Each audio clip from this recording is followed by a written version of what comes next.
안녕하세요. 저는 서울에 사는 30대 후반의 남자입니다. 제가 이렇게 여기에 사연을 올리게 된 이유는 제게 사랑이 뭔지 알려주신 분들 때문입니다. 저는 태어나는 순간부터 불행을 달고 태어난 사람 같다는 생각을 했었어요. 그렇게 생각할 수밖에 없었던 게 어릴 때부터 부모님에게 버림을 받았었거든요. 살면서 지금까지 단 한 번도 저희 친부모님을 실제로 뵌 적이 없어요. 그리고 저와 함께 있던 사람들이 나중엔 늘 제 곁을 떠났었거든요. 저는 기억도 못하는 아기 시절 때부터 보육원에서 원장님 손에 자랐어요. 그래도 다행인 점은 저희 원장님이 되게 착하고 인자하신 분이셨어요. 정말 한 사람 한 사람을 자기 친자식처럼 보살펴 주셨었죠. 저랑 유일하게 동갑이었던 아이가 있었는데 제가 4살 되던 해에 만나서 6살이 되던 해까지 늘 저와 둘이서 붙어 다니다가 다른 가족을 만나서 떠나버렸어요. 저는 어차피 다들 새로운 가족을 만나 떠날 거라는 생각에 보육원에 같이 지내던 다른 애들과 어울리지 않았고 운동장에서 혼자 애꿎은 모래만 괴롭히면서 놀았어요. 저희 보육원에 일주일에 2번 정도 봉사를 하러 오시던 한 아주머니 부부가 있었어요. 그리고 늘 그 부부를 따라오던 어린 여자아이가 한 명 있었죠. 그 아이는 항상 아주머니 뒤에 있어서 아주머니 다리 틈 사이로 고개만 빼꼼 내밀고 있었어요. 저는 평소처럼 혼자서 나뭇가지를 들고 모래를 파면서 놀고 있었습니다. 어쩌다 여자아이랑 눈이 마주치게 됐는데 그 아이가 저를 보더니 해사하게 웃더라고요. 정말 만화 속에 나올 법한 예쁘장한 아이가 웃어주는데 그 모습이 슬로우 모션처럼 보였어요. 저도 모르게 모래를 파고 있던 손을 멈추고 그 아이를 멍하게 보고 있었어요. 봉사가 끝났는지 아이는 아주머니 손을 잡고 보육원을 나가더라고요. 그게 우리의 첫 만남이었어요. 그 뒤로도 아주머니 부부와 함께 그 아이가 저희 보육원에 왔었어요. 올 때마다 늘 그렇듯 아주머니 뒤에 숨어 있더라고요. 그리고 저랑 눈이 마주치면 그때처럼 또 해사하게 웃어줬어요. 어찌나 눈이 큰지 멀리서도 똘망똘망한 눈이 잘 보이더라고요. 그렇게 저희 보육원에 5번 정도 더 왔을 때쯤 여자아이가 눈치를 보면서 슬금슬금 한 발자국씩 제 옆에 오더라고요. 그러더니 가만히 서서 아무 말 없이 발만 땅에 비비고 있더라고요. 저는 그 아이를 힐끔 쳐다보고 다시 나뭇가지로 모래를 파기 시작했어요. 여기서 혼자 뭐해? 우리 엄마가 만든 빵 진짜 맛있는데 너는 왜 안 먹어? 혹시 빵 싫어해? 우리 엄마가 그러는데 편식하면 안 된대. 빵 안 싫어해. 그냥 입맛이 없어서. 혼자 먹으면 맛없거든. 넌 부모님이랑 같이 먹을 수 있으니까 내 마음 모르지? 아, 여기는 그런 곳이었지. 참. 내가 실수했다면 미안해. 근데 너는 왜 올 때마다 맨날 여기서 혼자 이렇게 있는 거야? 애들이랑 공놀이 안 해? 친구가 없어서. 그리고 나 뛰어다니는 거 싫어해. 옷도 더러워지고 땀도 흐르잖아. 너도 친구 없어? 나도 친구 없는데. 너 나랑 친구 할래? 우리 친구하자. 내가 맨날 놀러 올게. 너는 왜 친구가 없는데? 너 혹시 왕따야? 유치원에서 친구들이 너 괴롭혀? 아니, 나 여기가 좀 많이 아파서 유치원에 못 갔어. 그래서 친구 없어. 그러니까 너가 나랑 친구해줘야 돼. 내 이름은 진요정이야. 여자아이는 자신의 가슴 쪽을 손가락으로 가리키면서 말을 하더라고요. 알고 보니 여자아이는 태어날 때부터 심장이 조금 안 좋았었어요. 그래서 남들이 다 가는 유치원에도 못 가고 매번 이렇게 아주머니를 따라다닌 것이죠. 저는 그날 이후로 그 여자아이와 친구가 되었습니다. 아주머니도 올 때마다 딸과 놀아줘서 고맙다면서 저를 많이 챙겨주셨어요. 그 여자아이는 보육원에 오면 양손에 빵을 쥐고 바지주머니 양쪽엔 조그만 우유를 넣어서 해맑게 웃으면서 제게 달려와서 빵과 우유를 나눠주고 옆에서 같이 먹었어요. 그리곤 지금은 빵 맛이 어떠냐고 맛있냐고 물어봐 주었죠. 아마도 혼자 먹으면 맛없다는 제 말을 계속 신경 쓰고 있었나 봐요. 제가 맛있다고 이제 안 물어봐도 된다고 해도 꼭 한 번씩 저렇게 물어봐 줬어요. 그렇게 1년이 흘러서 그 아이와 저는 초등학교에 들어갈 나이가 되었고, 아주머니가 학교에 부탁을 해서 저와 그 아이는 같은 반이 되었습니다. 선생님들은 그 뒤로 따로 부탁을 하지 않았는데도 매년 저와 그 아이를 같은 반으로 붙여주셨어요. 덕분에 저희 둘은 초등학생 내내 떨어져 있었던 적이 없었어요.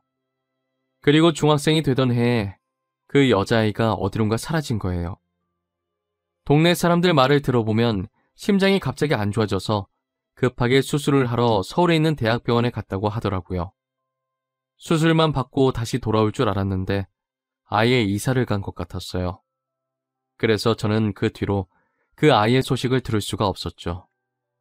그 아이가 사라진 뒤로 저는 중학생 시절 내내 고아라는 이유로 늘 혼자였어요. 제가 고등학생이 되었을 때 사춘기가 왔고 반항심이라고 해야 할지 이상한 오기가 생겨서 그 아이를 찾아보려고 무작정 서울까지 올라갔어요. 일단 학교는 서울에서 다니기로 했지만 앞으로가 막막하더라고요. 무턱대고 온 것도 있고 애초에 제가 가진 게 하나도 없었거든요. 저는 먹고 자는 것을 해결하기 위해 학생이라는 걸 숨기고 알바를 했어요. 당일 지급해주는 알바를 하면서 찜질방 생활을 시작했었죠. 바쁘게 살다 보니 그 아이를 찾을 시간 없더라고요.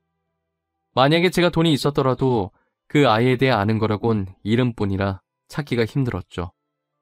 얼굴이 어떻게 바뀌었는지도 몰라서 정말 눈앞이 깜깜했어요. 그래도 불행 중 다행인 게 그 아이의 이름이 특이해서 쉽게 찾을 수 있을 것 같다는 생각도 했어요. 학교를 다니기 시작하자 바뀐 분위기에 정말 적응이 안 되더라고요. 제가 말하긴 민망하지만 중학생 때까진 얼굴에 여드름이 덕지덕지 났었는데 고등학교 들어가면서 여드름도 들어가고 알바하면서 살도 빠져서 얼굴이 점점 잘생겨지더라고요. 잘생겨져서 그런지 그렇게 노력해도 안 생기던 친구들이 아무것도 안 해도 알아서 생기더라고요. 하지만 저는 이미 혼자 지내는 생활이 익숙해져서 오히려 좋다고 들러붙는 친구들이 불편했어요. 그리고 제가 평일 주말 가리지 않고 알바를 하다 보니 잠을 잘 시간이 적었었죠. 그러면 안 됐지만 피곤함에 학교 수업 시간에는 늘 잠만 자게 됐죠. 저는 평소처럼 베개 삼아 책을 쌓아놓고 자고 있었어요. 수업 종료 종이 울리자마자 교실 앞문이 열리더니 담임 선생님이 들어오셨어요. 그 뒤로 한 여학생이 담임 선생님을 뒤따라 들어오더라고요. 저희 반이 다른 반에 비해 여학생 수가 상당히 적었거든요. 그래서인지 담임 선생님이 여학생이 전화 갔다고 하자 남자애들이 난리가 났더라고요. 저는 여자든 남자든 관심이 없어서 아랑곳하지 않고 계속 자고 있었어요. 그랬더니 선생님이 제 이름을 부르면서 일어나라고 하셔서 인상을 찌푸리면서 일어났죠. 일어나서 앞을 봤는데 전학생이 저를 빤히 쳐다보더라고요. 그리고 그 전학생이 자기소개를 하는데 저는 놀랄 수밖에 없었어요. 제가 찾고 있던 그 아이랑 이름이 똑같더라고요. 안녕? 나는 진유정이고 땡땡여고 다니다가 여기로 전학 왔어. 아직은 많이 어색하겠지만 앞으로 사이좋게 지내보자. 잘 부탁해. 와, 이쁘다. 이름도 이쁘다. 친하게 지내자. 내 옆에 앉을래? 겁먹겠다. 질문은 천천히 하나씩만 이놈들아. 그리고 류정이는 남는 자리가... 정훈이 옆자리 비었네. 저기 가서 앉으면 되겠다. 빈자리가 제 옆자리밖에 없어서 그 아이는 제 옆에 앉았어요. 교탁에서 제 옆으로 올 때까지 그 아이의 얼굴을 빤히 쳐다봤어요. 아무리 봐도 옛날 얼굴이 전혀 보이지 않았어요. 그 아이는 제 시선이 민망했는지 가방을 책상 옆에 걸면서 민망하게 웃더라고요. 뭐야? 혹시 너 나한테 반했어? 아까부터 왜 계속 내 얼굴을 쳐다봐? 아님 내 얼굴에 뭐 묻었나? 너 혹시 나 알지 않아? 나 너 어디서 본 것 같은데? 아니야? 너 땡땡 초등학교 몰라? 한 번만 물어봐. 알아. 너 안다고. 너를 어떻게 잊어? 우리가 같이 보낸 세월이 얼만데. 나 너 얼굴 보자마자 알아봤어. 너 맞지? 내가 널 얼마나 찾아다녔는지 알아? 너 진짜 보고 싶었단 말이야. 지금도 너 찾으러 서울까지 왔어. 그동안 어디서 뭐 했어? 그땐 말없이 가서 미안해. 나도 갑자기 상태가 안 좋아져서 너한테 말하고 갈 정신이 아니었어. 우리 부모님도 맨날 너 얘기했어. 너한테 얘기하고 갈 걸 그랬다고. 그래도 이렇게 다시 만나서 다행이다, 진짜. 어떻게 여기서 딱 만나지? 내가 진짜 서울 올라오길 잘한 것 같아. 아주머니랑 아저씨는 잘 계시지? 저희는 수업 시작 종이 울려서 간단하게 안부 인사만 하고 수업을 들었어요. 다시 예전처럼 둘이서 붙어 다니니 정말 어릴 때로 돌아간 기분이더라고요. 그리고 제가 찜질방에서 지내는 걸 알고 선뜻 자기 집으로 오라고 하더라고요. 저는 신세 지는 게 싫어서 괜찮다고 그냥 놀러만 간다고 했어요. 정말 오랜만에 아주머니와 아저씨 볼 생각에 신나 있었죠. 아주머니와 아저씨는 저를 보더니 양팔 벌려 반겨주시더라고요. 제가 잠시 화장실에 간 사이에 그 아이가 아주머니와 아저씨께 제 사정을 얘기한 것 같더라고요. 아주머니는 방 남는 거 있다고 거기서 생활하라고 하시더라고요. 저는 한사코 괜찮다고 했지만 아저씨까지 합세해서 당장 오늘부터 여기서 지내라고 하는 바람에 결국 두 손 두 발 다 들고 같이 살게 되었어요. 저희는 늘 붙어 다녔고 아주머니와 아저씨는 장난으로 저를 사위라고 불렀어요. 그 아이도 부모님께서 저를 사위라고 부르는 것에 별말 안 하더라고요. 그래서 그냥 넉살 좋게 웃으면서 장모님, 장인어른 하면서 장난을 받아주곤 했어요. 아주머니와 아저씨는 저를 정말 친자식처럼 잘해주셨어요. 늘 제가 사위였으면 좋겠다고 다른 놈들한테는 딸을 못 맡기겠다고 하셨죠. 장난으로 사위라고 불렀었는데 저희는 몇 년 후 결혼을 하게 되면서 진짜 사이가 되었어요. 원래도 같이 살았기 때문에 따로 분가를 하지 않고 아내와 방만 합쳐서 같이 살았어요. 저는 앞으로 처가 식구들과 행복할 일만 남았다고 생각했습니다. 하지만 제가 진짜 불행을 달고 태어난 것인지 결혼하고 얼마 지나지 않아 장인 어른께서 교통사고로 세상을 떠나셨어요. 당시 비서는 살았었는데 차 뒤쪽에 손상이 심해서 장인 어른만 크게 다치셨더라고요. 결국 병원으로 이송 도중에 출혈이 너무 심해서 세상을 떠나시고 말았어요. 저와 아내는 제정신이 아니었고 그나마 정신을 붙잡고 계시던 건 장모님이셨어요. 장인어른 영정사진을 들고 하염없이 울고 있는 저희에게 장모님은 정신 차리라고 말씀하셨죠. 곽서방, 이럴수록 정신 똑바로 차려야 해. 죽은 사람은 죽은 사람이고 산 사람이라도 잘 살아야 하지 않겠어? 류정아, 너도 그만 울어. 장모님, 죄송해요. 저보다 장모님이 더 슬프실 텐데 앞으로 장인어른 목까지 열심히 살게요. 장모님이랑 우리 집사람 제가 평생 모시며 살게요. 우리 영감회사 앞으로 곽서방이 운영하게 될 거야. 그러니까 마음 단단히 먹고 있어. 너가 무너지면 회사도 무너진다. 알겠지? 장모님은 저희가 다시 마음을 다잡을 수 있도록 집에 가자마자 장인어른 사진을 다 치우셨더라고요. 장인어른이 살아계셨을 때 미리 작성했던 유언장에 따라 회사는 제가 운영하고 있어요. 성인 되자마자 장인어른 회사에서 일을 했기 때문에 제가 어느 정도 일을 쳐낼 수 있었어요. 하지만 불행은 한 번에 닥친다고 장모님께서 건강검진을 받으셨는데 간암 말기라는 결과가 나왔어요. 이미 손을 쓸 수 없을 정도로 진행이 많이 된 상태라고 하더라고요. 그리고 정밀 검사를 통해 장모님은 치매 초기 진단까지 받은 상황이었어요. 저희는 수술이 안 된다고 하니 이도저도 할 수 없었어요.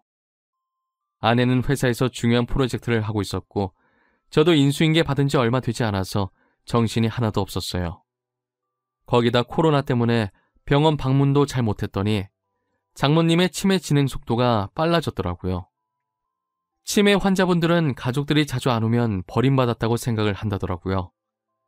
저는 아내 보고 걱정하지 말고 프로젝트 잘 끝내라고 하고 직접 장모님을 보살피기로 했어요. 급한 게 아니면 유선상으로 비서한테 업무를 전달해서 일 처리를 했어요. 그래도 다른 치매 환자들 보면 난폭해지시는 분들도 계셨는데 저희 장모님은 다른 분들에 비해 되게 온순하신 편이었어요. 장모님은 하루 종일 창밖을 보면서 장인어른만 찾으시더라고요. 저는 차마 이 세상에 없다고 말할 수가 없어서 매번 잠시 어디 갔다고만 했어요. 장모님의 하루 일과는 반은 장인어른 찾기, 반은 잠자는 것이었어요. 제가 장모님 간병한 지 4개월 정도 됐을 때 낮에 잠시 장모님 주무시길래 장모님 손을 잡고 있다가 저도 모르게 잠이 들었는데 누군가 머리 쓰다듬는 느낌이 들더라고요. 그래서 살짝 고개를 들어봤는데 언제 일어나셨는지 장모님이 제 머리를 쓰다듬고 계셨어요.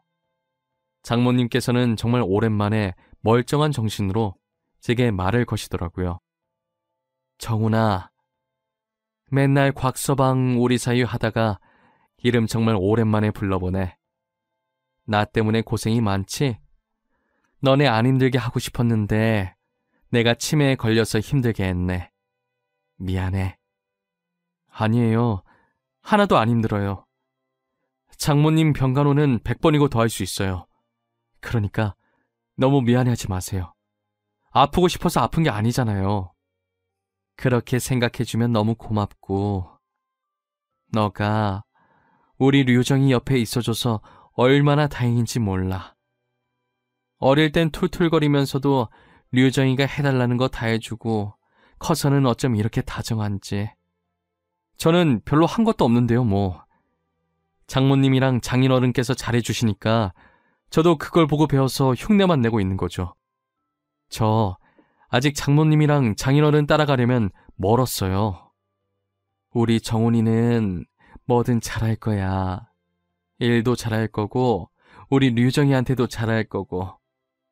나는 너 걱정은 안 해. 아직도 철딱선이 없는 우리 딸내미가 걱정이지. 류정이가 얼마나 어른스러운데요. 걱정 안 하셔도 돼요. 지금도 중요한 프로젝트 류정이가 맡고 있잖아요. 저는 정말 간만에 장모님과 이런저런 수다를 떨었어요. 그리고 저는 장모님을 보내드릴 시간이 얼마 남지 않았다는 걸 직감을 했죠. 아내 보고 퇴근하면 집에 가지 말고 병원 입구에서 대기하라고 문자 넣었어요. 아내도 제 문자를 보고 예상을 한 것인지 울면서 기다리고 있었더라고요. 역시나 그날 장모님은 잠자듯이 세상을 떠나셨고 아내는 병실로 들어와 식어가는 장모님의 손을 꽉 잡았어요. 의사는 아직 환자분 귀가 열려 있으니 마지막으로 하실 말씀이 있으면 하라고 하더라고요. 엄마, 우리는 지금도 잘하고 있고 앞으로도 잘할 거니까 우리 걱정은 하지 말고 편히 가. 엄마, 그동안 아빠만 찾았다며. 이제 아빠 만날 수 있겠다. 그치? 아빠 만나면 우리 안부 인사도 전해줘요. 제겐 친어머니와 마찬가지셨던 장모님. 그동안 저 많이 아껴주시고 이뻐해 주셔서 감사해요. 잊지 않을게요. 류정이는 제가 끝까지 책임지겠습니다. 이제 편히 가셔서 장인어른 꼭 만나세요. 저와 아내는 장모님의 마지막 말씀처럼 울음을 참고 웃으면서 장모님을 보내드렸어요. 그리고 병원에 있던 장모님 짐을 치우는데 베개 쪽에 쪽지 하나와 사진 한 장이 있더라고요. 사진을 똑바로 들어보니 저와 아내의 결혼 사진이었어요. 그리고 뒷면엔 삐뚤삐뚤한 글씨로 우리 딸과 우리 아들이라고 적혀 있더라고요. 장모님은 어릴 때 학교를 안 다니셔서 글을 제대로 쓰지 못하셨어요. 그래서 편지 속 글자가 맞춤법은 다 틀렸지만 알아볼 순 있었어요. 서툴지만 정성이 담긴 장모님의 글씨들은 저를 더 슬프게 만들었어요. 편지의 내용은 저를 단 한순간도 자신의 친아들이 아니라고 생각했던 적이 없다는 내용이었어요. 그리고 철부지 딸을 잘 부탁한다는 걱정 어린 내용도 같이 들어있었죠. 저는 편지를 쥐고 그 자리에서 몇 시간 동안 울었던 것 같아요. 장인어른과 장모님이 돌아가신 지 벌써 1년이 됐네요. 아직도 그때 생각하면 가슴이 먹먹해지고 눈물이 맺힙니다. 오늘이 장모님 기일이시라 그런지 유난히 더 많이 생각나는 것 같아요. 저와 아내는 장인어른과 장모님의 추억이 담긴 집에서 지금도 잘 살고 있습니다. 결혼한 지 몇 년이 지났지만 아직 저희에게 애가 없어요. 저희가 장인어른 장모님이 계신 납골 땅에 가면 항상 하는 말이 있어요. 꼭 우리 아이로 다시 태어나 달라고. 받은 사랑 다시 베풀고 싶다는 말이에요. 오늘도 납골당에 찾아가서 그 말을 하고 왔어요. 언젠간 장인어른과 장모님이 저희에게 다시 찾아올 그날만을 기다리고 있어요. 간절히 바라다 보면 언젠간 다시 저에게 와주시겠죠? 지금까지 저희 이야기를 들어주셔서 감사합니다. 여러분들도 건강관리 잘하시고 아프지 마세요.